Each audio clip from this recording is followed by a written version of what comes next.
Hey, what's up? It's Jeption Mutai here.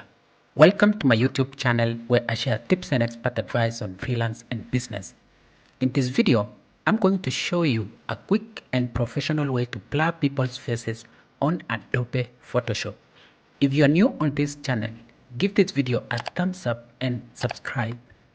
Click the notifications bell also so that you can get notified each time I upload a new video.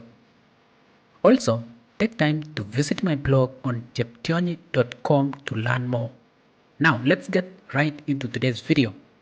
In order to quickly blur people's faces on Adobe Photoshop, open the program and import the photo with people that you want to blur their faces. On the tool pane here to the right on Adobe Photoshop, scroll down to this button here and click on it. On the drop-down menu, select Smudge tool.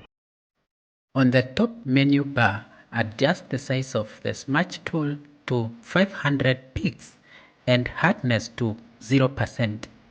Next, hover your cursor to the face that you want to blur. Click, hold, and move the mouse around many times to blur.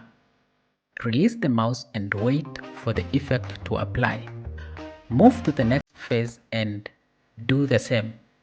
You can do this to as many faces as you can on your photo. Once done, save your photo. And that is it. I hope you found this video helpful. Give it a thumbs up and subscribe to this YouTube channel. You can also visit my blog on jeptioni.com to learn more about me. Until next time, bye bye and take care. Follow me on Twitter at jeption. Looking for professional screencast video production services? Request a free quote on www.techjobstudio.com.